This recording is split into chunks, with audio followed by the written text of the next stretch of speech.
Si ustedes ven el mapa de Chile, se ve en un azul que es prometedor. No obstante, es importante recordar que la vacuna es una de las soluciones, pero la gran solución que tenemos sigue siendo integrar las medidas de bioseguridad con la vacunación y el fortalecimiento de los hospitales. En Colombia hemos empezado también la vacunación. Ya llevamos 4.800.000 personas con alguna dosis aplicada y en la parte inferior izquierda ven que tenemos 1.546.311 personas con 2 dosis aplicadas. De los 35 millones que ha dicho el gobierno que va a vacunar, estamos superando el 4% de esa meta ya con sus 2 aplicaciones. ¿Dónde hay retos? Hay retos en lo que vemos en la tabla de la derecha, que no hemos logrado darle regularidad al proceso de vacunación. Vemos que hay picos y valles de vacunación, días de 160.000 vacunas puestas y días en que apenas alcanzamos las 40.000. Mientras no logremos regularizar eso, va a ser muy difícil avanzar hacia la meta que queremos. ¿Cuál es la buena noticia que hoy tenemos? Que ha empezado hoy, viernes 30 de abril, hace unas horas, la etapa de vacunar a las personas menores de 60 años con comorbilidades y a todo el personal docente y directivo de toda la parte educativa, digamos, escolar. Y creemos que eso, sumado a lo del Instituto Colombiano de Bienestar Familiar y a otros agentes de la policía, del CTI, que van a estar en esta etapa, le va a dar mucha fuerza a este proceso progresivo de regreso bioseguro a los colegios, porque los niños realmente los necesitan. Quiero ir cerrando esta primera etapa de la conversación con 3 mensajes grandes y 3 mensajes que no son nada distinto a lo que he dicho en los últimos 15 minutos. Primero, estamos atravesando un tercer pico global con un aumento significativo en la velocidad de aparición frente a picos anteriores.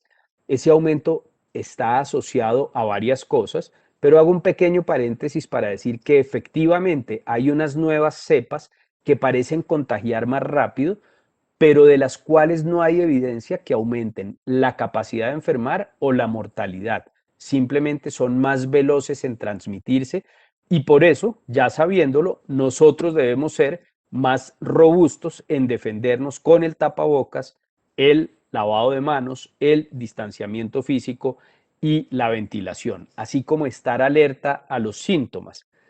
Entonces, lo digo porque aunque sé que en la segunda parte vamos a ver la actualización de esos protocolos, es importante recordar que este pico tan severo requiere de nosotros una respuesta contundente con toda la determinación.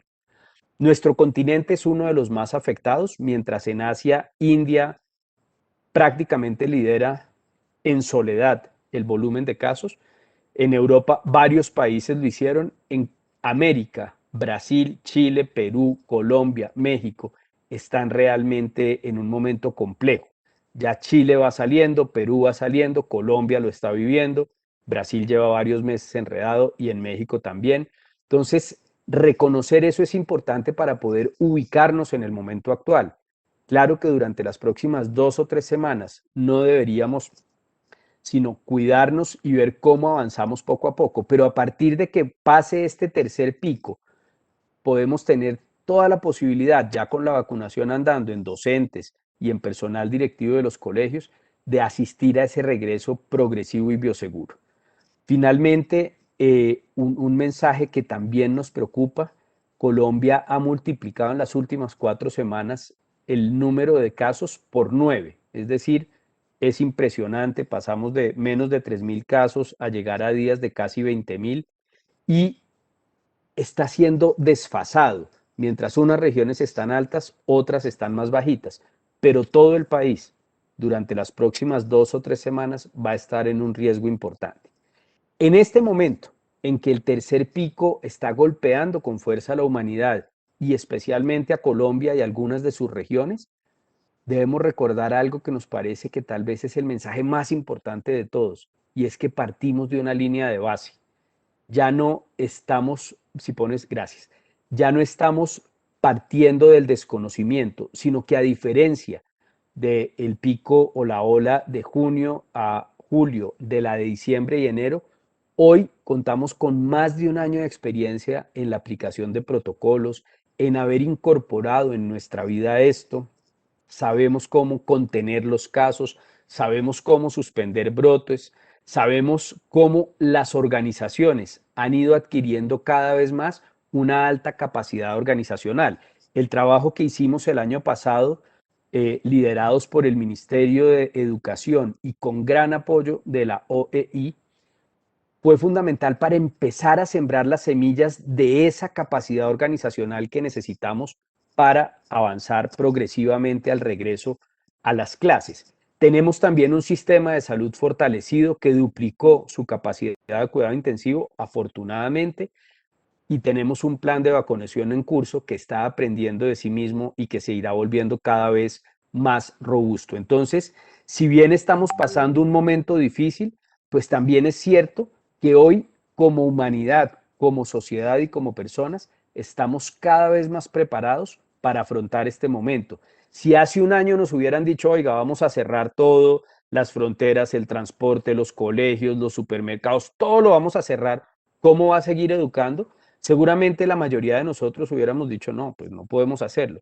Y miren todo lo que hemos hecho para lograr con ese esfuerzo de virtualidad mantener cierta dinámica en los procesos académicos. Entonces, capitalicemos eso y no dejemos que en nuestra narrativa solo haya el miedo de este tercer brote, sino reconozcamos que como humanidad le estamos ganando al coronavirus, como humanidad estamos afrontando la pandemia. Y hagamos una pausa para recordar a cada una de las personas que han fallecido en Colombia, que son muchas, y esas más de 72.000, casi 73.000 personas que han fallecido, no las recordemos solo como una estadística, recordémoslas acá en el corazón, porque estoy seguro que muchos de nosotros tenemos amigos, familiares que hemos perdido. Entonces, recordémoslos cada día, individualmente, el dolor, la angustia, el duelo de sus familias, y los recordamos para comprometernos con ellos, para luchar por ese futuro, para comprometernos de manera indeclinable a soñar con un mejor futuro. Y la forma de hacerlo es a través de ese regreso progresivo para que los niños y las niñas, los adolescentes, tengan la capacidad de ayudarnos a construirlo cuando sea el momento. Quiero terminar con algunas reflexiones rápidas, simplemente adelante por favor. Recordar que las estrategias de la pandemia pasan por las intervenciones no terapéuticas, por los hospitales y por las vacunas, y que la combinación de las tres es fundamental. Parte de lo que está sucediendo es que, gracias, es que pensamos que la vacuna es la solución y realmente la vacuna no es la solución. Pon las otras dos, por favor. Y realmente la vacuna no es la solución. La solución es la combinación de la prevención, la contención y la mitigación, del trabajo que hacen nuestros profesionales técnicos y auxiliares de salud en los hospitales y el proceso de vacunación. Las tres cosas. Y tenemos responsabilidad en la primera, cuidándonos con los síntomas, con el lavado de manos y con todo lo que hemos hablado y van a hablar en un momento. En la segunda, asistiendo oportunamente cuando corresponde a los hospitales y centros de salud. Y en la tercera, siendo conscientes de la importancia de vacunarnos para poder avanzar y ayudar a nuestras familias a avanzar. Termino con una reflexión alrededor del proceso de salud mental que les había anticipado. En medio de esta situación, esos sentimientos que ustedes ven en la pantalla han ido creciendo. El estrés, la frustración, la incertidumbre, la ansiedad, el miedo y la tristeza. Y llevamos 14 meses y empezamos hace un tiempo pensando que esto era, oiga, nos guardamos unas semanas y podemos volver. Pero hemos hecho de todo. Se nos ha pelado la cara de usar tapabocas, se nos han pelado las manos de lavárnoslas y aún así estamos en el peor momento.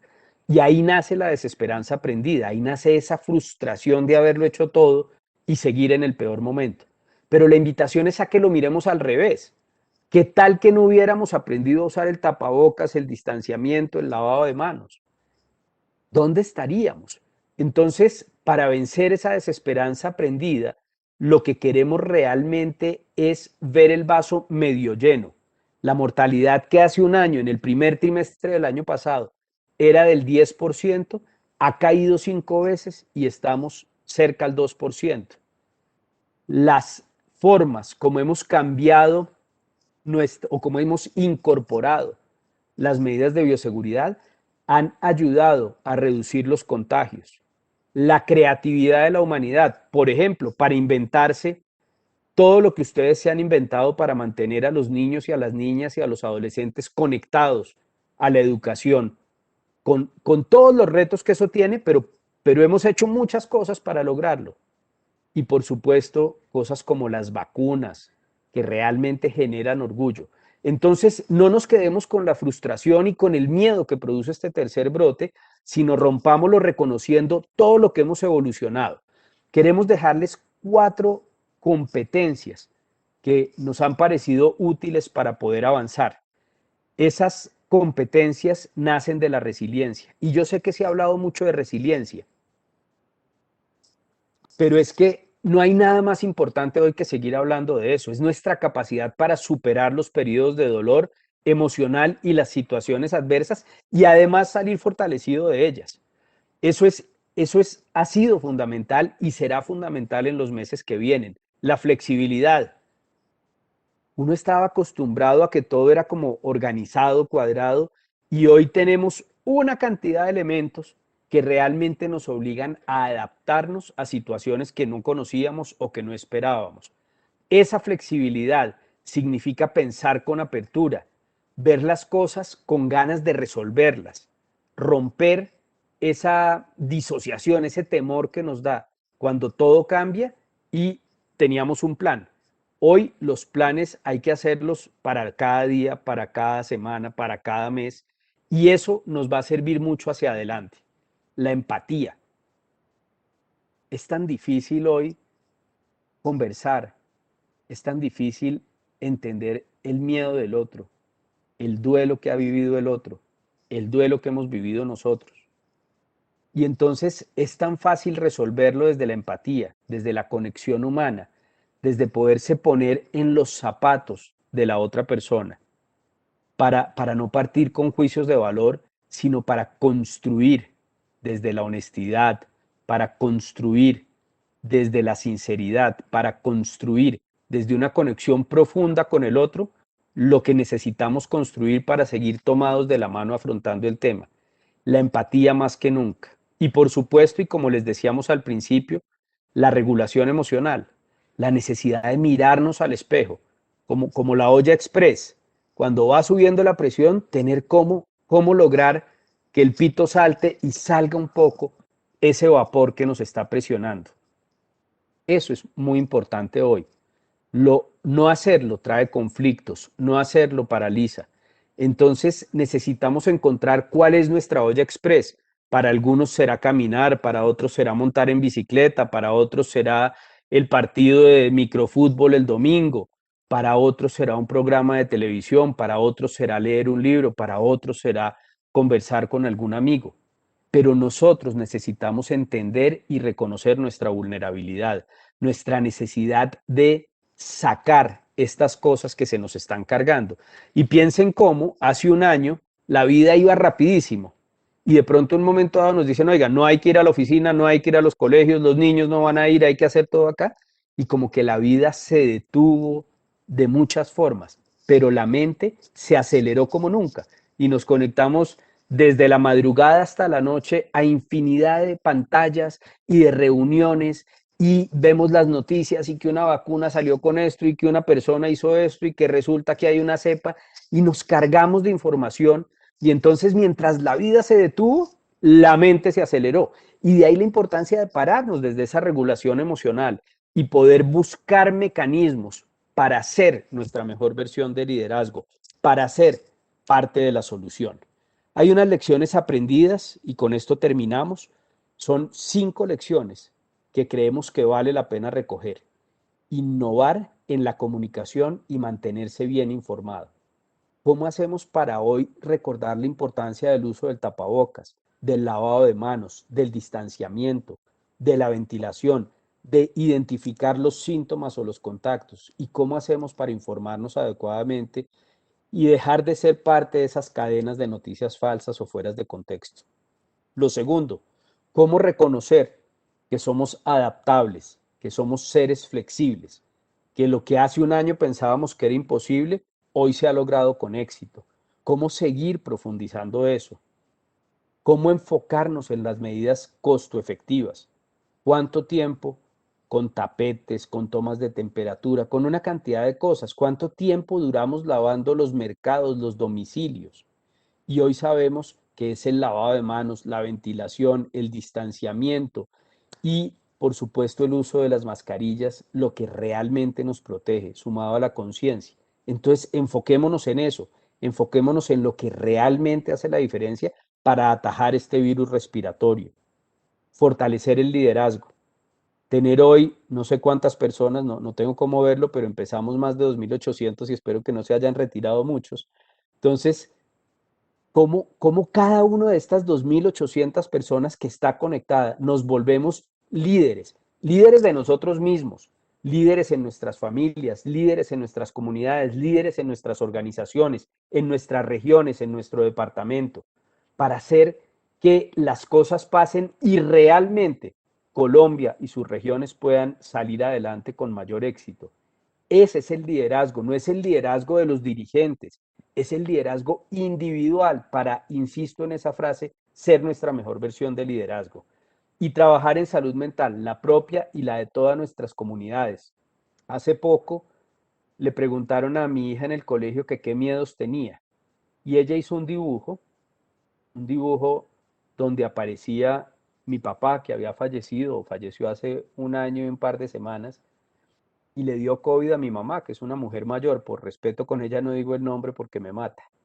Y el dibujo que ella hizo es un dibujo que a mí me partió el corazón, pero pudimos hablarlo y pudo sacarlo y sirvió para que yo sacara una cantidad de cosas y cuando lo vimos con mi mamá se nos escurrían las lágrimas a los dos, entendiendo cómo una niña de 9 años puede albergar tanto miedo en su corazón y cómo el solo hecho, el simple hecho de pintarlo y sacarlo, se volvió un mecanismo para regular algunas emociones que estaban allí guardadas. De modo que estas 5 lecciones son la puerta para terminar. Debemos aprender a convivir con el coronavirus, con la pandemia.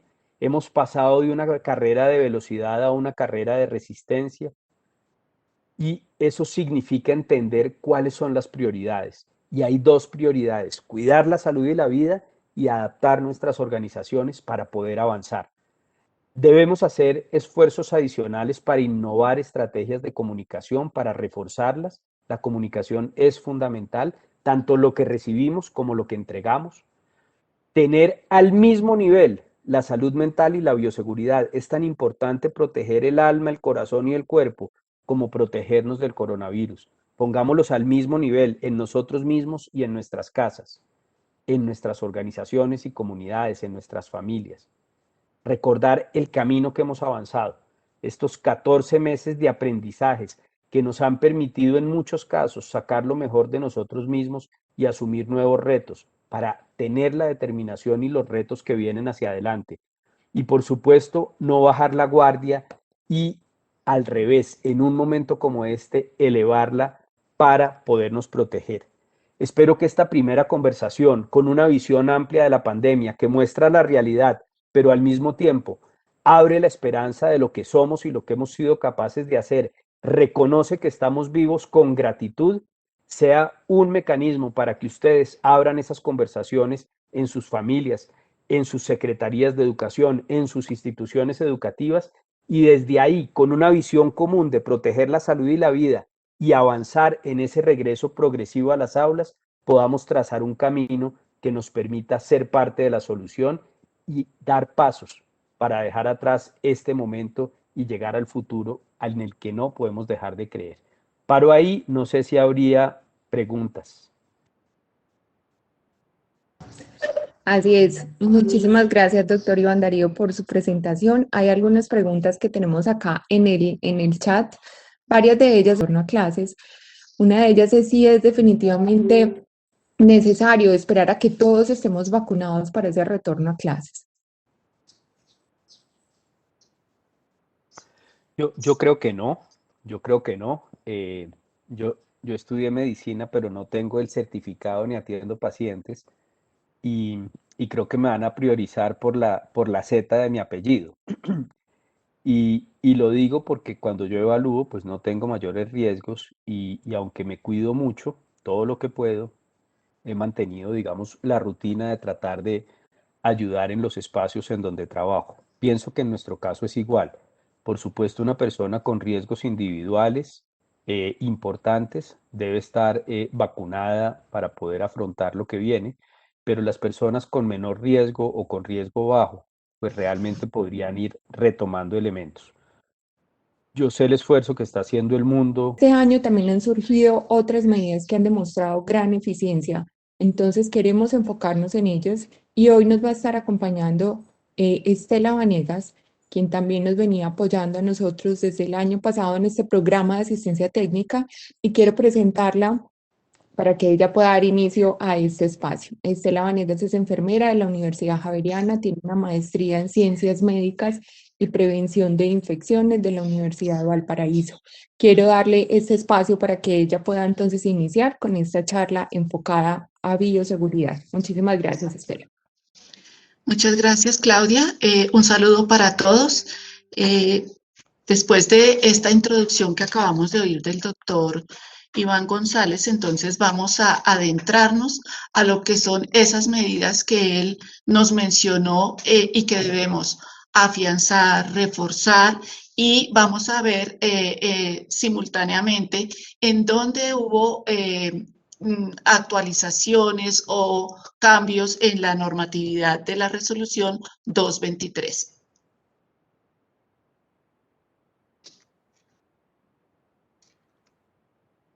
Bueno, entonces, para desarrollar la presentación, vamos a enfocarnos en estos tres objetivos. El primero es, como les decía, afianzar los conceptos de bioseguridad que hemos venido aprendiendo y cada vez los adoptamos más en nuestro quehacer. Esos conceptos nos van a dar la introducción de por qué tenemos que adoptar esas medidas. Resaltamos esas medidas, esos cambios en la normatividad y vamos a revisar algunas recomendaciones específicas en ciertos aspectos. Entonces, la temática que desarrollaré incluye estos cuatro aspectos. Empezaremos entonces con esos conceptos básicos que nos van a facilitar la comprensión de cada una de las medidas. Recordemos que el coronavirus, como su nombre lo indica, es una corona que tiene alrededor una capa conformada eminentemente por grasa. Esa grasa es muy sensible a la acción de los jabones y por eso cuando nos lavamos las manos o cuando usamos un proceso de limpieza con jabones, esa capa de grasa se va a romper, a fraccionar y facilita la eliminación de la carga de virus que pueda estar presente.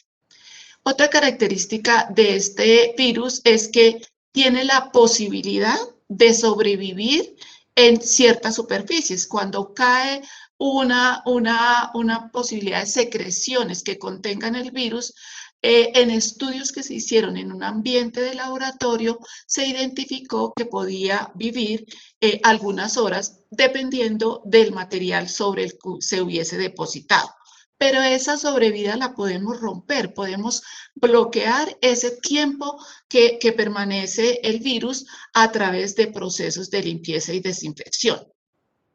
Y finalmente, este virus, una vez ingresa al organismo de la persona a través de las ventanas del organismo que son la boca o la nariz, genera una infección respiratoria que al atacar el tracto respiratorio. Otro concepto del cual vamos a partir es cómo es ese contagio, cómo es ese mecanismo para que nos expongamos y tengamos el riesgo de desarrollar la infección.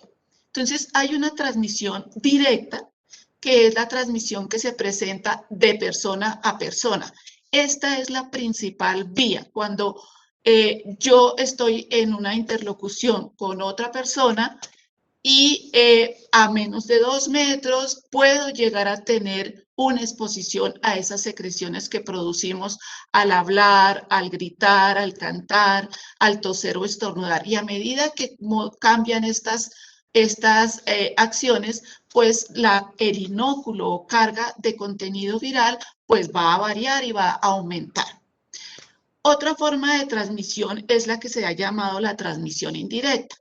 Y esto se presenta cuando hay una contaminación, la presencia de una carga del virus en superficies y que a través de nuestras manos podemos arrastrarlas y llevarlas a nuestra propia cara, a nariz, boca, o que podemos multiplicarla cuando tenemos un contacto físico con otra persona o de superficie en superficie. Sin embargo, esta forma de transmisión, de acuerdo a la evidencia científica, lo que se ha aprendido en todo este año, es posible que no sea tan significativa como lo sigue siendo la principal vía de transmisión de persona a persona. Y también la transmisión a través de partículas que se comportan como aerosoles por su pequeño tamaño, por su peso liviano, que le da la capacidad de permanecer en suspensión, ha tomado relevancia como una posible mecanismo de esa exposición, pero que toma su relevancia en espacios cerrados, en la medida en que esas partículas en suspensión se quedan y no tienen una movilidad hacia el exterior. Y esto hace parte de, como ustedes lo ven en la diapositiva, uno de los énfasis que sacó la resolución 223 que modificó la 666 del 2020. Con el segundo tema de la agenda, entonces vamos ya a desplegar con ciertas puntualidades en las medidas de prevención. Entonces, siguen siendo las mismas medidas, siguen siendo válidas estas 5 medidas que las hemos llamado las claves de la prevención, porque son funcionales para enlentecer la propagación, para protegerlos, y constituyen la identificación de los síntomas y la posible presencia o generación de un contacto con personas positivas o sospechosas de la enfermedad, el distanciamiento físico, y aquí agregamos la importancia de la ventilación por ese mecanismo que revisamos recientemente. En los elementos de protección personal tenemos en cuenta el énfasis que tiene y el aporte en la protección el tapabocas, la higiene de manos y los procesos de limpieza y desinfección.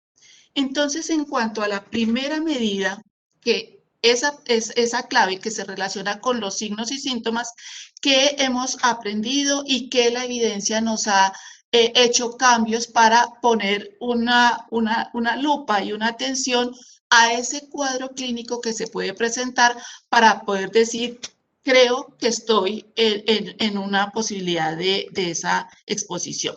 Entonces, hay unos síntomas que están en el cuadro, en el primer cuadro de la izquierda de mi pantalla, y es que con uno solo de estos 4 que se presente, yo ya debo, 1, avisar, 2, tomar la decisión de empezar a hacer un aislamiento, y es presentar una temperatura mayor a 37.5 grados o tener una tos que es persistente, presentar dificultad respiratoria, y subimos, si algunos recuerdan que antes la alteración del gusto, del olfato, lo teníamos en el cuadro de la derecha. ¿Por qué se subió este síntoma? Porque cada vez se identifica con mayor frecuencia en las personas que desarrollan la infección. Y en el cuadro de la derecha vemos otro listado de síntomas que tenemos, si tenemos la ausencia de los primeros, aquí en este debemos identificar la presencia de 2 o más. Son el goteo nasal, esa congestión nasal, la presencia de escalofríos, el dolor muscular, el dolor de garganta, el dolor de cabeza y el vómito y la diarrea que al final, en los últimos meses del año, empezó también a tener más presencia en el cuadro clínico. Y cuando miramos los niños, además de todo este listado que acabamos de mencionar, se puede presentar la conjuntivitis o un brote que es la erupción cutánea. Además de tener en cuenta estas manifestaciones de nuestro sentir en el organismo, debemos también reconocer que posiblemente no desarrollemos ninguno de estos síntomas, pero que hemos tenido situaciones en las cuales pudimos haber estado en contacto con personas que están en vigilancia o en seguimiento o en aislamiento porque tienen un cuadro clínico como el que acabamos de ver y que están en proceso de confirmar a través de una prueba diagnóstica. Ese contacto que pudiésemos haber tenido lo vamos a mirar en los últimos 14 días. Si en algún momento tuvimos una reunión y hoy nos enteramos que después de una reunión que tuve hace 3 o 4 o 5 días, uno de esos asistentes está en esta situación de sospecha o de una infección confirmada, es importante también informarla porque eso quiere decir que yo me convertí en un contacto estrecho. En cuanto a la segunda medida, vamos a hablar entonces del distanciamiento físico. Y esta medida responde en su importancia a ese mecanismo de exposición o esa vía de transmisión que puede ser la transmisión directa de persona a persona.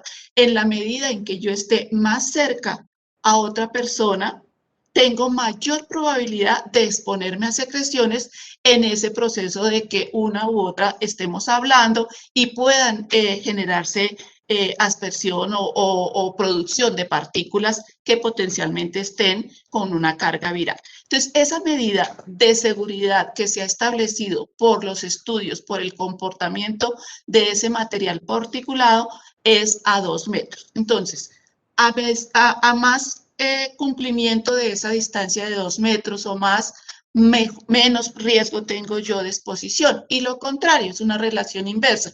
Entre más yo disminuya ese distanciamiento, mayor probabilidad tengo. Y esto no se mira solo.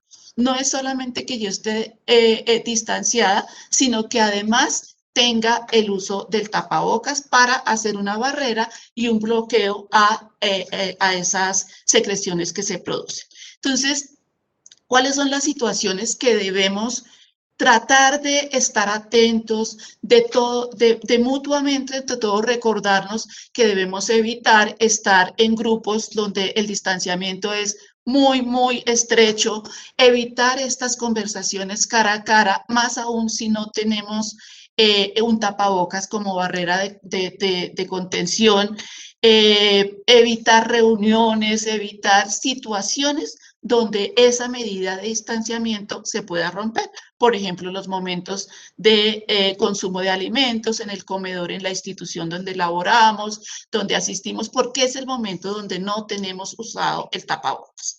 Y como les decía al mencionar el distanciamiento físico, esto se combina con una medida que cada vez la oímos más como una recomendación y es la ventilación. Esa ventilación es tratar y procurar que en espacios cerrados podamos abrir ventanas. Con el hecho de que yo tenga la posibilidad de 1 o 2 ventanas y las pueda abrir, eso me va a permitir que el aire del exterior que no tiene una carga de contaminación pueda entrar a ese espacio cerrado y haya un giro del aire y pueda salir lo que esté represado, además posiblemente cargado por el número de personas que estén en dicho espacio. Se ha dicho y hay muchas recomendaciones o publicaciones, mejor expresado, donde nos dicen que podemos usar tecnologías muy sofisticadas, donde podamos usar aplicación de luces ultravioletas. Realmente estas medidas no han mostrado un aporte y un valor de costo-efectividad, porque lo principal es las medidas básicas, y con la ventilación natural, como les digo, de tener una ventana abierta, de dejar un salón con la puerta abierta, hay una posibilidad de hacer una limpieza del aire y permitir esa circulación. Pero como sabemos, y en esta cantidad de personas que nos asisten y nos acompañan hoy, vemos que hay de todas las regiones del país con diferentes climas.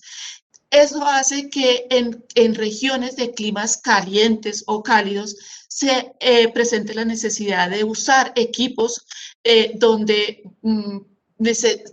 aporten una temperatura modulada para el confort y la comodidad de las personas en esos espacios. Entonces, si tenemos esa necesidad, esa circunstancia, donde debamos usar un ventilador o un equipo de aire acondicionado, al principio se dijo que no lo deberíamos usar, pero en este proceso de aprendizaje hemos visto que esos equipos sí es posible utilizarlos, solo que los vamos a usar en un mecanismo de no recirculación. ¿Qué es no recircular? Cuando un aire acondicionado, un equipo de aire acondicionado, toma el aire que está en el mismo espacio y vuelve y lo bota. Entonces, como que estamos todo el tiempo manteniendo esa misma calidad del aire, de manera que lo modificamos el comando de acción del equipo. Y la otra recomendación al usar estos equipos es que se tenga un programa de mantenimiento no solamente a su capacidad de funcionamiento, sino a un programa de mantenimiento de limpieza de la ductería, del equipo en sí, para que cuando se prenda no vaya a generar un material particular. Y quise mencionar aquí espacios que por su estructura arquitectónica pueden generarnos dificultades. Entonces pensamos, no, yo no puedo hacer nada más acá, porque es que así es el baño, o así es la cocina, o así es el salón, donde podemos trabajar con procesos, con una modulación de nuestro comportamiento y cómo podemos entre todos aprender a vencer ese reto arquitectónico, a esa estrechez del espacio. Y traje el ejemplo del baño. Entonces, ustedes ven aquí un baño donde puede que yo tenga un baño con una sola unidad de lavamanos, como puedo tener un baño con 3 unidades o 5 unidades. En ese caso, donde yo tengo 5 unidades, es posible que si simultáneamente entramos 5 personas y si nos ubicamos cada uno en un lavamanos, pues es posible que, bendecida la posibilidad de lavarnos las manos, pero vamos a afectar mucho el guardar ese distanciamiento de 2 metros. Entonces, ¿cuál es la recomendación? Trabajar por controlar el número de personas que entran para hacer esta actividad de lavado de manos simultáneamente. Limitar el tiempo que permanecemos un grupo de personas en ese espacio. Es decir, llegar a tener una posibilidad de controlar el aforo, de aprender a decir, pues, por más que tengamos 5 opciones, vamos a entrar de a 2 o de a 3. Otra situación donde nos dificulta el mantenimiento de ese distanciamiento son los momentos de alimentación.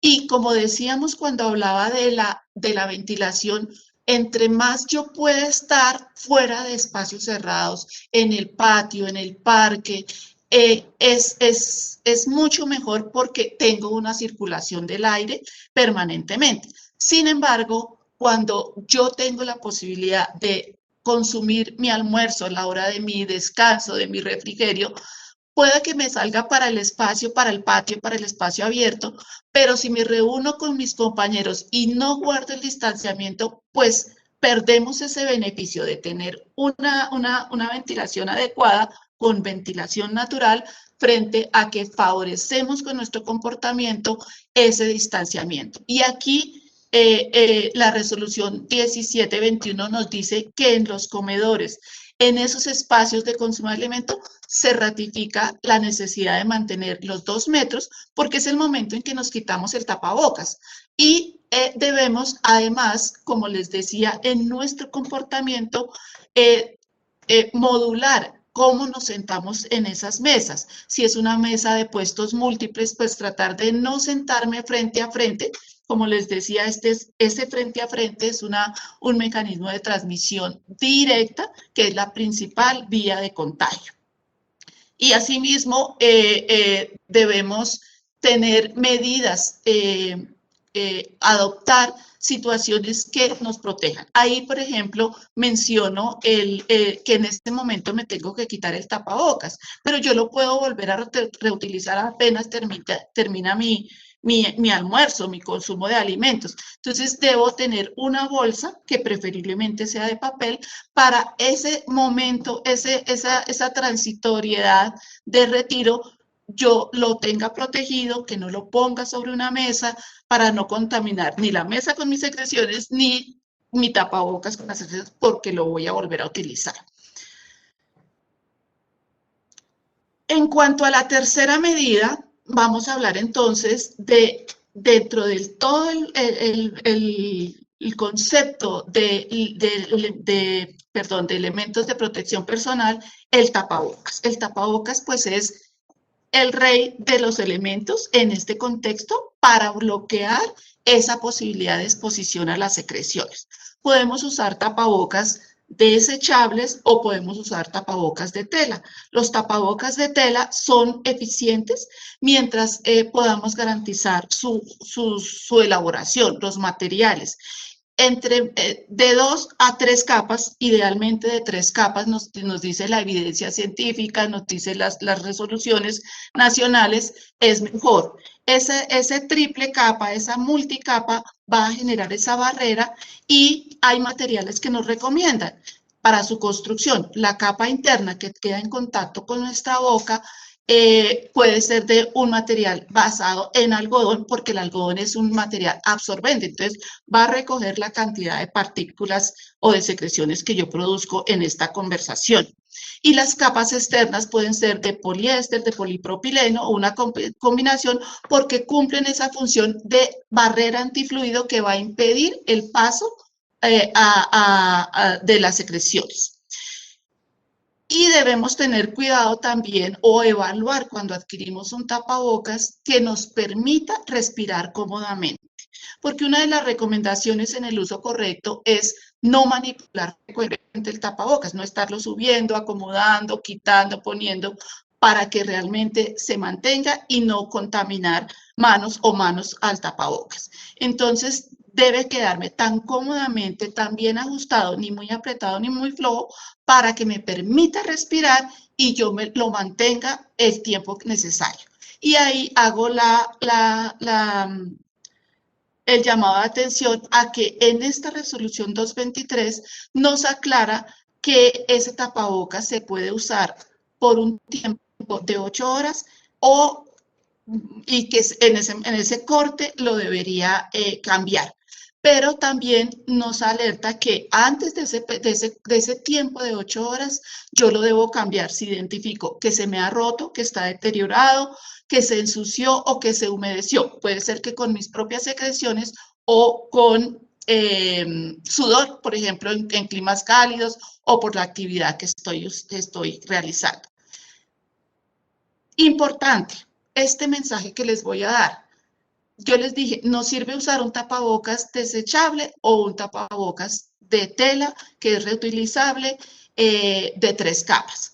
Lo que no debemos utilizar son esos tapabocas o esos cuellos que llamamos los cuellos bicicleteros, o que los materiales de elaboración son elásticos, porque en la medida que ese elástico se extiende con la forma o cada vez que yo me lo coloco, va deformando el enmayado y no nos va a proteger. Un simple pañuelo de tela no sirve.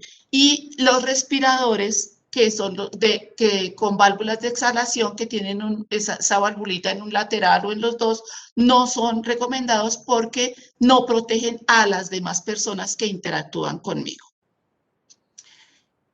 ¿Qué recomendaciones tenemos que hacer con respecto al tapabocas de tela? Como es reutilizable, pues al terminar su uso lo debemos lavar. ¿Cómo es ese lavado? Ya dijimos en la primera diapositiva que el jabón tiene una acción muy efectiva para eliminar, para destruir el virus. Entonces, este tapabocas se lava como cualquier prenda de vestir, con agua y con un jabón corriente con el que usemos para el lavado de ropa. La única precaución en este proceso de lavado es no torcerlo, sino al terminar el enjuague, colgarlo en una cuerda y dejarlo secar espontáneamente. Una recomendación es que cuando compramos estos tapabocas a un proveedor, él nos define en su ficha técnica que recomienda usarlo hasta por un número X de lavadas. Puede ser 20, 30, 40, 50. Entonces, nunca debemos superar, así veamos que el tapabocas aparentemente está bien, superar ese número que nos ha recomendado el proveedor. Y ya en cuanto al tapabocas desechable, la resolución 223 nos establece que las personas con factores de riesgo, con enfermedades crónicas, y las personas que están como sospechosas o que ya se les ha confirmado durante su tiempo de aislamiento por COVID-19, utilicen mascarillas desechables, y esto lo hace evidente la resolución 223.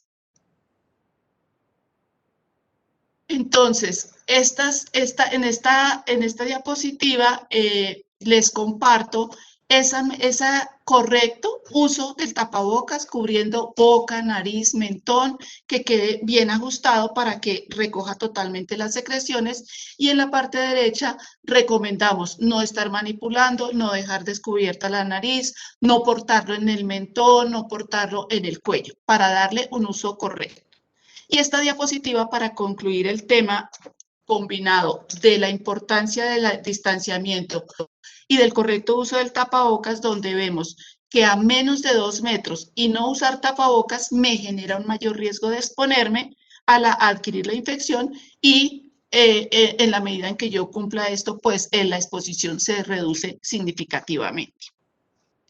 En cuanto a otros elementos de protección, tenemos que mencionar los guantes, y básicamente aquí hacemos un énfasis en que para los guantes están indicados para los procesos de limpieza y desinfección si pensamos en el personal de servicios generales. Y pueden ser guantes reutilizables, que llamamos guantes de caucho o domésticos. Y otra alternativa de guantes pueden ser los desechables, que están destinados para personas que hacen procesos de atención en salud. Por ejemplo, si una institución de salud tuviera un servicio de enfermería que es atendido por una persona, por una enfermera o un auxiliar de enfermería, pues para todas esas atenciones que requiere en algún momento dado alguien de la comunidad escolar, pues usaría unos guantes de nitrilo, de látex desechable, porque es una medida para protegerse contra material biológico. También podemos considerar el uso de guantes desechables para el personal de salud que se encarga de hacer el proceso de limpieza y desinfección en la zona que hemos destinado para atender temporalmente una persona que hemos detectado con síntomas de coronavirus. Siempre debemos garantizar que en todos los elementos, una vez los usemos, sean reutilizables, debemos lavarlos, y eso aplica para los guantes con un lavado tanto interno como externo. Pasamos entonces a hablar a otro elemento de protección que siempre es una inquietud de cuál usar, y es la protección ocular. una careta facial o unas monogafas o gafas están destinadas para prevenir que los ojos reciban la exposición a secreciones o una exposición a sustancias químicas, como es el caso del personal de salud u otros perfiles de cargo que por su actividad manejan sustancias químicas. ¿Cómo elegir si debo comprarle a mi personal una careta o unas monogafas? Hay que evaluar bien cuál es la comodidad de acuerdo a la actividad de la persona con la cual se garantiza su uso correcto. Entonces, puede que para ciertos cargos sea mejor una careta facial y recordar que esta careta no reemplaza el uso del tapabocas. Recordemos, la careta facial me protege el campo del ojo, pero no la vía respiratoria, porque me queda por los laterales, por la parte inferior, espacios donde puede haber exposición a aerosoles. Y estos dos elementos que claramente son reutilizables, pues deben ser lavados y generalmente es suficiente un lavado con agua y jabón y un secado con una toalla suave para que sea guardado en un espacio seguro para su siguiente uso. Pasamos entonces a la cuarta medida, que es la higiene de manos. Y aquí creo que nos han hablado muchísimo en todo este tiempo de la higiene de manos. La higiene de manos, ¿cuál es el mensaje que yo quiero dejar concreto acá? Hay dos formas de higienizarme las manos. Una, el lavado con agua y jabón, que lo uso cuando mis manos tienen suciedad evidente, cuando he hecho una tarea de limpiar una zona cargada de suciedad, cuando me quito esos guantes después de usar el baño. Ese es agua y jabón y ustedes ven unos pasos que son importantes porque no es solamente mojarme rápidamente, sino que debo cumplir un tiempo de 20 a 30 segundos. Recomendamos hacer un enjuague adecuado para quitar cualquier residuo del jabón en las manos, porque esta acumulación de residuos va a causar una resequedad en la piel y producir irritación. Entonces, la persona se va a ver con mis manos están lesionadas y voy a tener una tendencia no voluntaria a disminuir mi lavado de manos. Pero tenemos otra alternativa, ya sea porque no estoy cerca a un lavamanos, a una fuente de agua, y que es totalmente efectiva, equiparable, válida, y es el uso de productos basados en alcohol, que se llaman alcohol glicerinado. ¿Por qué? Porque su principio activo es el alcohol, que debe ser al menos al 60%, pero debe tener una combinación de sustancias que se llaman emolientes. Puede ser la glicerina, el aloe vera, un aceite, pero que ya en su fabricación viene así para ese objetivo de ser amable con las manos y evitar la resequedad por el uso continuo. También se demora de 20 a 30 segundos y tiene también unos pasos para cumplirlo. No necesita enjuague, no necesita secado. Cuando yo lo aplico, cumplo los pasos para frotar toda la superficie de mis manos, ya mis manos quedan, el producto queda seco y mis manos están listas para seguir en mi función de cada día. Mensaje: no necesitamos hacer lavado de manos y enseguida, después de secarme con la toalla, aplicarme el jabón. Esto es 2 pasos que son innecesarios, cada uno independientemente es efectivo, y si los combinamos con todas las veces simultáneamente, vamos a aumentar esa irritación de las manos. Entonces, ¿qué nos dice la resolución 223 específicamente en cuanto a este tema? Siempre fortalecer con nuestros compañeros, con nuestro personal en esa capacitación, la importancia como una medida muy, muy efectiva, demostrada también en otros ambientes de salud, de la higiene de manos, reforzarlo con el personal de salud, de limpieza, de servicios generales, que se quiten los guantes y laven sus manos. Lavar las manos después de que hemos manipulado los residuos que sacamos y resalta que yo creo que muchas personas, muchas familias tenemos mascotas, lavarnos las manos después de tener contacto con ellas y especialmente en el manejo de sus excretas. Y resalta también, comparativamente con la 666, la importancia de mantener un proceso de desinfección a equipos que son de uso múltiple, como los equipos biométricos, como otros equipos que se equiparen a esto, porque hay un contacto continuo y por múltiples personas. Como les decía, importante asegurarse que para la técnica de fricción, para la higiene de manos, debe ser un alcohol al 60%, con emolientes, y que no usemos el alcohol etílico al 70%, el líquido que conocemos, que es un desinfectante. Él funciona es como un desinfectante y está destinado es para superficies. Si aplicamos este tipo de alcohol etílico en esa concentración a las manos, vamos a tener unos casos de dermatitis en el personal. Ya entonces pasamos a la última medida de bioseguridad, que es la limpieza y desinfección de las superficies. Entonces, mantenemos nuestra recomendación basado en los lineamientos de la literatura, y es siempre que haya suciedad evidente en una superficie, hacemos el paso 1, que es hacer una fricción, una acción mecánica de refregado con una solución jabonosa, un enjuague, un secado, para preparar la superficie para la aplicación de un desinfectante. Esos desinfectantes no actúan sobre la suciedad. Yo puedo tener un derrame, una secreción, y si le rocío un desinfectante es como si no le hubiera hecho nada, porque ahí está presente esa carga de suciedad. Y también se deben aplicar por acción mecánica mediante fricción.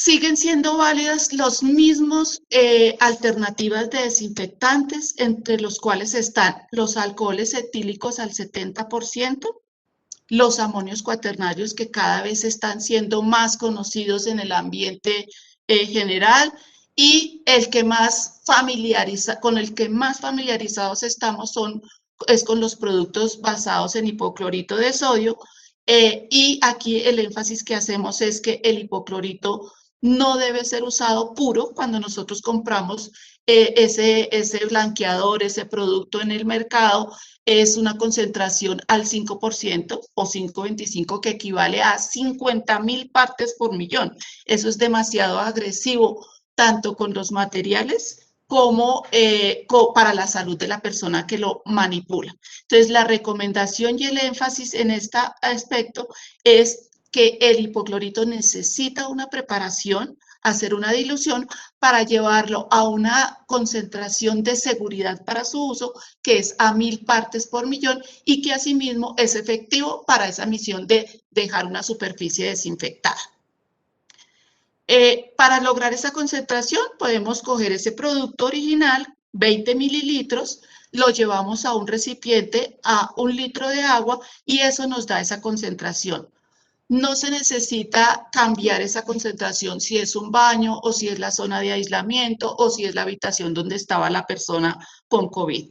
Esa concentración es muy efectiva y es un estándar para no tener variaciones. ¿Qué recomendaciones nos hace específicamente con el manejo de desinfectantes la resolución 223? Evitar hacer mezclas. ¿Mezclas desde qué punto de vista? A veces pensamos que para dejar mejor este espacio o este salón o este baño, hacemos una limpieza, una aplicación primero con hipoclorito, y al final hacemos como un repaso con alcohol al 70%, o inverso. No se necesitan estas dos acciones, cada uno de estos tres opciones de desinfectantes es efectivo para el objetivo que logramos. Y también nos habla la 223 de no hacer mezclas para potenciar la acción de un desinfectante, y específicamente habla de unas prácticas que se han popularizado erróneamente, y es a la dilución del hipoclorito le agregamos vinagre, o le agregamos limón, o le agregamos agua oxigenada, y esto es absolutamente una mala práctica, porque estas mezclas de este tipo de sustancias con el hipoclorito generan producen una toxicidad que es muy nociva para la salud de las personas que la manejan.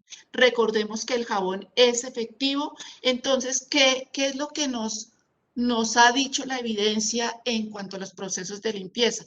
Que es que ya no teniendo en cuenta que las superficies tienen un menor aporte como fuente de transmisión, es posible disminuir el número, la frecuencia de la limpieza de esas superficies. La 223 nos dice, haga la limpieza y desinfección al inicio de la jornada escolar o la jornada laboral.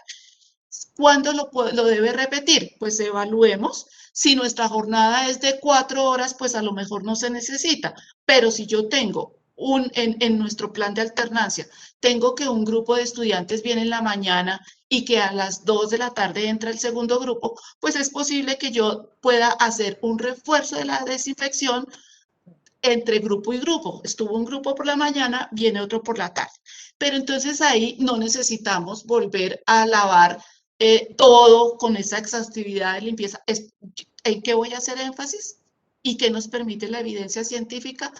Tomar un paño, sea un trapo reutilizable, sea una toalla desechable, sea el recurso que tengamos, lo podemos humedecer en el producto que elijamos, puede ser un alcohol etílico, y hacer ese impacto de refuerzo en las superficies que se consideran frecuentemente tocadas, que es el escritorio del profesor, el escritorio de una sala de profesores, el pupitre de los alumnos, el computador, el mesón de trabajo, por ejemplo, de un laboratorio. Lo paso, ¿por qué? Porque yo no tengo una evidencia de una sociedad. Diferente si, por ejemplo, accidentalmente un alumno, qué pena voy a poner el ejemplo, pero es como me puedo hacer expresar mejor, un niño pequeño en un salón vomitó accidentalmente, pues ahí tengo que llamar a la señora del aseo, hacer una recogida, hacer el paso de limpiar y luego, dependiendo de lo que haya detectado. Pero si no hay una sociedad macro, yo tengo en esos cambios o en esos periodos, así fuera la jornada que se me iba a pasar de, por ejemplo, una jornada escolar de 7 a 3, pues es posible que aprovechemos en la mitad o cuando hay un cambio de salón por los alumnos, pudiéramos limpiar esas superficies que se consideran altamente tocadas. Y otra salvedad o pronunciamiento que hace la 223 es el almacenamiento ordenado, organizado y clasificado de las diferentes sustancias químicas. Hay sustancias que son los desengrasantes, los tóxicos, los corrosivos, los inflamables. Entonces, eso lo que nos recomienda es que en nuestro sitio de almacenamiento podamos poner un anaquel o unas repisas donde diga en esta sección va este tipo de productos, en otro, para que no haya accidentes posibles en la manipulación o inadvertidamente. Y tener muy bien etiquetados los productos. Pasamos entonces ahora a cómo aplicamos, ya habiendo revisado estas medidas, cómo las hacemos operativas en nuestro quehacer, en nuestra jornada. Y estos mensajes los podemos llevar para nuestro hogar. Y es, ¿vale la pena que yo todos los días lave las paredes? Posiblemente no. No necesito lavar los techos. Vuelvo e insisto, ¿qué es? Entonces, identifico espacios, por ejemplo, si tengo una institución de 2 pisos donde tengo que usar escaleras, pues a lo mejor el énfasis en donde lo debo colocar es en el pasamanos de esa escalera, porque todo el mundo nos agarramos de ahí para evitar una caída. En el comedor, entonces hay turnos con el fin de mantener un distanciamiento, hemos organizado aforos por horarios para tomar ese almuerzo. Entonces, entre grupo y grupo, por ejemplo, hubo un grupito que entró de 11:30 a 12. Entonces, en ese cambio, para el que viene de 12 a 12:30, podemos limpiar lo que es la mesa del comedor y la silla, porque el espaldar lo manipulamos. Pero no necesito lavar el techo, las paredes entre cada grupo. Entonces, fíjense cómo nos ha dado el aprendizaje, la evidencia científica y la normatividad posibilidades de mejorar y enfocar nuestros esfuerzos en situaciones y en riesgos que son más significativos para la exposición. Y entonces aquí llegamos a espacios como los parques, como las zonas de recreo. Hay instituciones que pueden tener una rueda. Y entonces pensábamos el año pasado al principio, cada vez que un niño toque tengo que ir a limpiar la rueda o a lo mejor no poderla usar. No, lo podemos usar. Entonces, ¿qué rescatamos de lo que hemos revisado? Que esa rueda o ese rodadero está en un espacio abierto. Hay una circulación muy buena de aire, que las partículas que se pudieran generar se evaporan, se difunden, se difuminan y no existen. Y vamos a fortalecer si es que cuando los niños salen, hagan una higiene de manos, cuando terminan de tomar su descanso y de usar estos equipos, se laven las manos y en esto es un beneficio. Ya no es ese pensamiento de estar que por cada persona que toque limpiar. En cuanto a los puestos de trabajo, es la misma recomendación. Entonces, si yo soy la persona de almacén y tengo este tipo de elementos, o soy un administrativo que estoy en esta oficina y estoy toda mi jornada con mi computador, mi escritorio, mi teléfono, pues no es necesario que lo esté desinfectando porque ya al inicio de la jornada se hizo un proceso de limpieza general. Si yo termino, digamos, a mediodía o cuando se termina el periodo definido, pues vuelve a entrar servicios generales para volver a adecuar la área en manera general, a menos que haya un cambio de usuario, una jornada demasiado larga y que de pronto cuando yo llego de almorzar, pues yo misma puedo tener un kit y tomar una toallita humedecida, la fricciono sobre la superficie y como que hago un reset. Pero no es ya tan evidente la necesidad de hacer una desinfección de que manipulo, desinfecto, pero siempre no me olviden en la recomendación que es la higiene de manos y que es factible con un producto de alcohol glicerinado. Este tema entonces lo cierro con la recomendación del manejo de los residuos y aquí les hago esta mención que pues es esta resolución 2184 entró en vigencia de carácter obligatorio desde el 1 de enero del 2021, donde nos determina que en el hogar, en una institución, en una empresa, debemos tener clasificados los residuos en negro para los residuos que no son los residuos orgánicos comunes, la verde para residuos que pueden ser llevados a compostaje y ser aprovechables como cáscaras, productos no sometidos a cocción, productos químicos, y la blanca para lo que es aprovechable, lo que conocíamos antes como reciclable, botellas, latas, papel, cartón.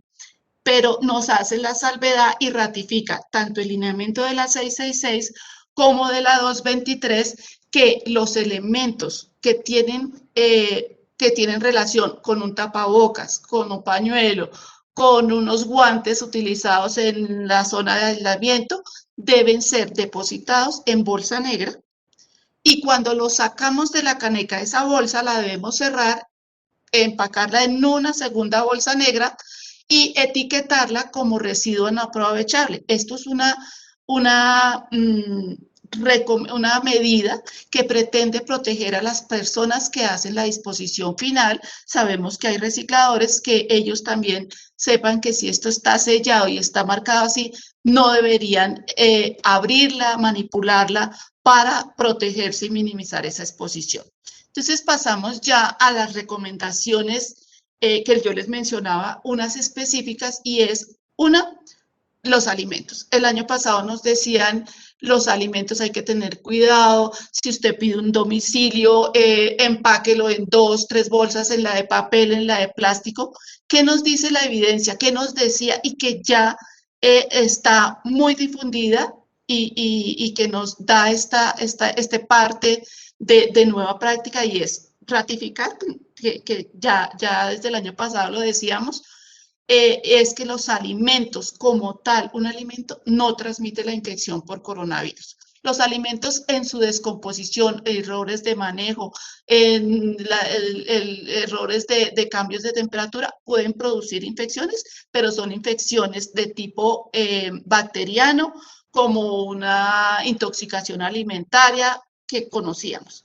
pero coronavirus no es transmitido a través de alimentos. Y asimismo, los empaques de ningún producto son una fuente de contagio.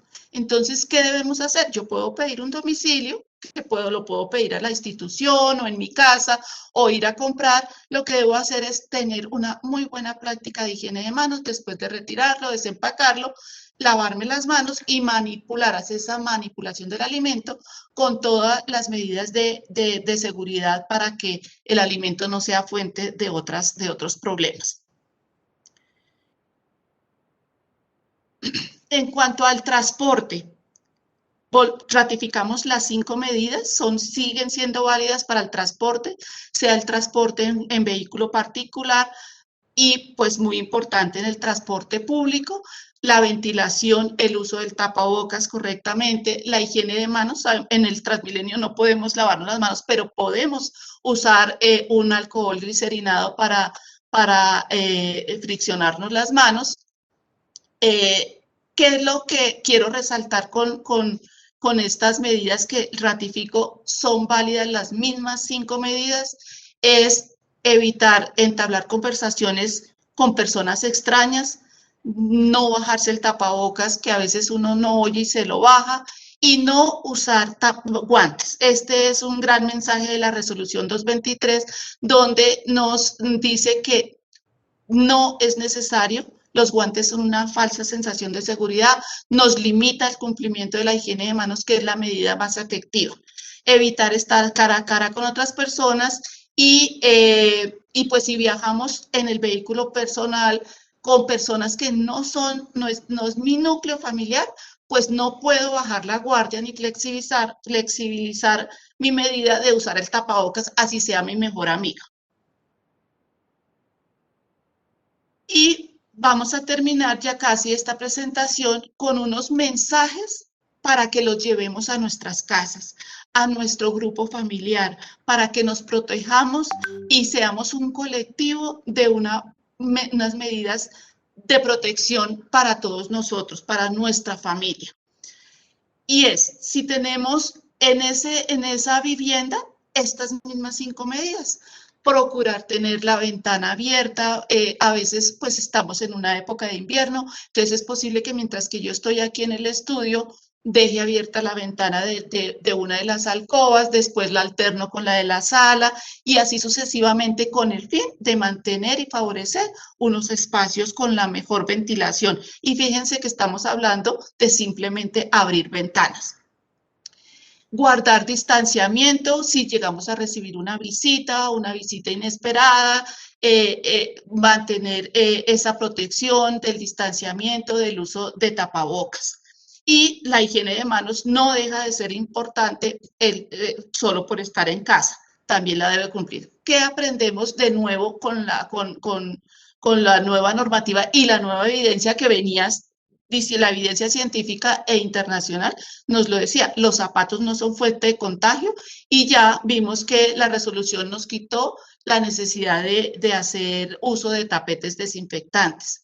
La ropa también fue un mito que estamos tratando de entender, que la ropa no es una fuente evidente comprobada del virus, de manera que no es totalmente indispensable que yo llegue a mi casa y en la puerta tenga que hacer un cambio de vestuario.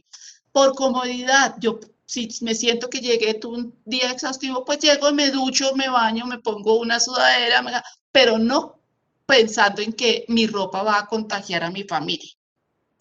Y asimismo, esas prácticas de rociar el cuerpo, la ropa, al entrar a sitios públicos, a comercios, a instituciones, pues debe ser eliminado porque no es una fuente que vaya a mitigar la probabilidad del contagio y en cambio, como lo hemos enfatizado en otras oportunidades, un rociado en el cuerpo puede lesionar los ojos, puede lesionar la vía respiratoria o producir reacciones en la piel de las personas. Si yo convivo con personas en mi hogar que tienen factores de riesgo como los que ustedes ven en la diapositiva, que son enfermedades crónicas que los hacen muy propensos a desarrollar complicaciones con la infección por COVID, pues debemos exacerbar y ser muy conscientes de tomar en serio estas medidas de protección para proteger a esa persona. Entonces, las mismas 5 medidas. Y ahí sí somos muy enfáticos en que evitemos visitas, que no sabemos cómo es el comportamiento y el autocuidado de esas otras personas. Puede ser mi vecino de hace 20 años, pero todos somos potencialmente portadores, no sabemos, estamos en un pico de alta contagiosidad, entonces exacerbar mucho esto. Como les decía, el tapabocas para estas personas puede ser uno desechable, no olvidar la higiene de manos, evitar los abrazos y los besos en la medida. Podemos darle un abrazo al día, pero no estar en este contacto tan acentuado para proteger a esa persona. Y finalmente, ¿qué hacemos con las personas o yo mismo que he desarrollado la infección o estoy en sospecha y que debo hacer un aislamiento, un periodo de aislamiento de esa infección? Entonces, ¿qué debemos hacer? Las mismas medidas muy centradas, muy vigilantes de cumplimiento. En lo posible, la persona, si es factible, que esté en una habitación individual, y si esa habitación tiene su propio baño, es ideal para que durante esos 10 o 14 días, dependiendo si es la persona o es un contacto estrecho, cumpla su aislamiento. Evitar todo contacto, entonces posiblemente no vamos a compartir el comedor a la hora de los alimentos. Es posible que la persona tenga que consumir sus alimentos en ese cuarto y los demás sí compartir la zona del comedor. Esa persona también debe usar mascarilla desechable y el cuidador. A veces tenemos familiares que están con la infección, pero que dependen para sus cuidados básicos de la asistencia de otras personas. Entonces es importante que en lo posible ese cuidador, por ejemplo, mi mamá, es una persona de edad con muchas comorbilidades y desarrolla la infección. Y yo soy la que la tengo que cuidar. En lo posible, yo no debería ser una persona de riesgo para poderle dar esa asistencia porque evidentemente voy a tener que asistirla físicamente. Si el baño va a ser compartido con el resto de la familia, que es la mayor posibilidad que tengamos, entonces una vez la persona usa el baño, la persona enferma usa el baño, se puede esperar unos 15, 20 minutos, ojalá que ese baño tuviera ventanas, sino dejar la puerta abierta, hacer una desinfección a esas superficies que se tocan, que son la palanca de la cisterna, la llave, el grifo de lavamanos, el pomo de la cerradura, hacerle una desinfección antes de que otra persona de la familia vaya a hacer uso de ese baño. Y ratificamos en cuanto a la habitación de la persona, no es necesario, si no hay una suciedad evidente, un accidente que tenga la persona de vómito, de algún derrame de material biológico, pues no es necesario hacer la limpieza todos los días. Lo podemos espaciar para minimizar la exposición a la persona que la cuida. Mensaje final y agradeciéndoles ya para terminar mi exposición, esta campaña que lanzó la Organización Mundial de la Salud para tenerlos en cuenta en nuestra vida diaria y es evitar las 3C. ¿Cuáles son esas 3C? Evitar espacios concurridos, evitar espacios cerrados y evitar contactos cercanos. Muchísimas gracias por su atención. He terminado ya con estos mensajes que les queríamos compartir de la actualización de la medida. Muchísimas gracias, Estela, por la participación. Hay algunas preguntas que quisiera que las abordáramos en este espacio para aprovechar. Una de ellas, y yo sé que ya se abordó un poco durante el desarrollo de la presentación, pero solo como para hacer un refuerzo, es sobre los productos desinfectantes, o sea, los más recomendados para superficies como pisos, como paredes, puestos de estudio y trabajo, y cuáles serían como esas dosis, digamos, de aplicación o frecuencias. Vale. básicamente, los alcoholes al 70% líquidos, el etílico, es un producto muy compatible con la mayoría de las superficies. Entonces es el producto que yo puedo utilizar para limpiar el escritorio, para limpiar el control remoto del televisor, para limpiar el teclado del computador. Vuelvo y hago énfasis que esos equipos que son electrónicos como el computador siempre debe aplicarse en un paño, en una toalla y hacer la fricción. El alcohol es un producto muy manipulable, de fácil uso y muy práctico para utilizar. Se seca rápidamente, se fija y es habitual. Los hipocloritos pues necesitan una dilución y los utilizamos, y los hipocloritos y los amonios los podemos utilizar para esas grandes superficies, por ejemplo, para lavar el baño, porque se necesitan grandes volúmenes de producto y pues no sería práctico el alcohol. Otra cosa a tener en cuenta con el alcohol es que el alcohol es inflamable, entonces tenemos que tener cuidado por ejemplo, no usarlo en el contexto de la cocina o en el contexto así sea la cocina de la institución, en sitios o áreas de trabajo donde pueda haber un riesgo de generar un incendio. Y en cuanto al hipoclorito, se me pasó a hacer el énfasis, el hipoclorito como necesita dilución es una sustancia química muy inestable. Una vez yo la diluyo y la preparo, solamente la puedo usar por 24 horas. No, entonces eso me da una luz de qué volumen preparar para la jornada diaria con el fin de no hacer desperdicios y de no tener el riesgo de utilizar restantes del día anterior porque ya no es efectivo. Entonces, resumo, los hipocloritos, los amonios pueden ser usados para esas grandes superficies, para ese lavado de baños, de cocinas, de pisos, donde sea aplicable.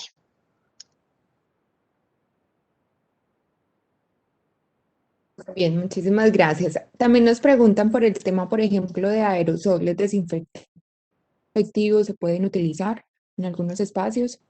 Claudita, te oí parcialmente la pregunta. Nos preguntan, Estela, por el tema de los aerosoles, desinfectantes en aerosoles, en presentaciones en aerosoles, si son efectivos. Digamos que los desinfectantes en sí mismos son efectivos para su misión de ser como matar los microorganismos, pero la técnica o el mecanismo de aplicación por rociado, por nebulización, por aspersión, no es efectivo. Si yo rocío con un spray, cualquiera de los tres, y lo disparo hacia una superficie que considere que puede estar contaminada, no va a tener efectividad. Yo necesito hacer ese mecanismo de arrastre para que además simultáneamente el producto tenga contacto homogéneo con la superficie y ese tiempo para actuar. Los hipocloritos necesitan un tiempo de acción de 1 minuto para su secado. Y otra cosa que aprovecho para recomendar es que ninguno de los productos necesita ser enjuagado. No es dejarlo actuar 1 minuto o 10 minutos y después enjuagar, porque yo necesito dejar ese producto en contacto con la superficie. Los amonios cuaternarios, según distintas marcas de esos productos, tienen un tiempo de acción de 5 a 10 minutos. ¿Qué quiere decir ese tiempo de acción o tiempo de permitirle el secado? Quiere decir que, por ejemplo, si yo desinfecto con un amonio, con un hipoclorito, lo fricciono con un paño con esos dos productos. Antes, por ejemplo, si fuera una camilla en una enfermería, pues no debo poner la sábana enseguida, sino dejar que se seque. Y si es un hipoclorito es suficiente 1 minuto, si es un amonio puede ser 5 minutos. Y si yo uso un alcohol es instantáneo, de manera que esas son las ventajas y las opciones con las cuales yo puedo tomar decisiones de acuerdo a la superficie, de acuerdo a lo que quiera lograr, pero puedo jugar con cualquiera de esas 3 alternativas. Ok, bueno, he encontrado acá en algunas de las preguntas, digamos que la consulta sobre el uso de ventiladores. ¿Se pueden utilizar, no se pueden utilizar? ¿O qué recomendaciones puntuales podríamos darles para aquellos que tienen este elemento en las aulas o en algunas áreas? Sí, los ventiladores que son los de ciclado por hélices, como es lo mecánico, los podemos utilizar. La precaución que deberíamos tener es que los ubiquemos en un sitio donde o en una direccionalidad que permita que esa generación de la corriente de aire que produce la ayude a empujar el aire que está contenido en el espacio hacia una vía de salida, hacia una ventana o hacia la puerta, ¿sí? Como que orientarlo en la posición. Puede ser al salón, dentro del salón o en la parte central o a un lado, pero que direccione esas hélices para expulsar el aire hacia una ventana de salida, ventana o puerta. Ok, perfecto. Bueno, hay digamos que algunas preguntas relacionadas al tema de los tapetes, de las mediciones de temperatura al ingreso y de pronto algunas observaciones como es que están relajando, por decir algo, las medidas de bioseguridad. Digamos que acá es como importante también hacer un poco de énfasis y yo sé que Estela, tú manejas esta parte, es en todo lo que se ha encontrado, pero enfocado mucho a la evidencia, a lo que realmente sirve como medida protectora. Entonces, creo que es importante como reforzar esto, de que las medidas de bioseguridad, pues no en conjunto ni todas van a garantizar el 100%, pero entendiendo que hay algunos mensajes en el chat frente a esto, me parecería importante reforzar. Vale, gracias. Sí, como les decíamos, tenemos que irnos a pensar en cuál es la fuente del riesgo. Si el riesgo evidente está en el cara a cara, en esa exposición a partículas respiratorias, en ese contacto físico, y si es a 2 metros, pues la probabilidad de que unos zapatos sean esa fuente de contagio pierde una relevancia. Por eso se quitó esa indicación de desinfectar los zapatos, que puede ser a través de tapetes desinfectantes o a través de aspersión de los zapatos cuando uno entraba, ¿sí? No, no vale la pena, no es costo efectivo, no genera realmente una barrera de protección. En cuanto a la toma de temperatura, lo que la evidencia nos dice es que esta medición de la temperatura no es lo suficientemente sensible para que captemos personas que están en curso de ser unas posibles sintomáticas o portadoras. No, no es una medida sensible. Y segundo, que hay muchas variaciones en la técnica, en la forma como medimos esa temperatura. Yo creo que todos hemos vivido que esa